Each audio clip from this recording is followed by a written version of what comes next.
आज होता रविवार आणि रविवार म्हटलं की मुलं घरात. तर मुलांची फरमाईश पण एकावर एक असते.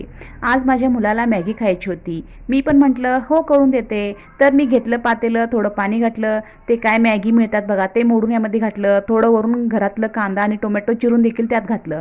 आता माझा मुलगा माझ्याजवळ येऊन मला विचारतो, अगं आई तू लहानपणी अशी मॅगी खाल्लीस का? मग मी पण त्याला म्हटलं, अरे नाही बाबा, आमच्या लहानपणी असं काही नव्हतं. आमची आई आम्हाला मस्तपैकी चुलीवर पाणी उकळायला ठेवून त्यामध्ये पांढरशुभ्र शेवया घालून त्याच्यावर शिजल्यानंतर दूध तूप साखर घालून आम्हाला द्यायची आणि आम्ही ते खूप आवडीने खायचो. एवढं बोलणं झालं. आता मंडळी मला सांगा, तुम्ही कधी खाल्लात का हो शेवया तूप साखर दूध? खाल्ला असेल तर मला कमेंट करून नक्की सांगा की हो ताई आम्ही शेवया दूध खाल्लंय म्हणून. आतापर्यंत तुम्ही ही मॅगीच बघा कशी धार धरली बघा ही मॅगीची.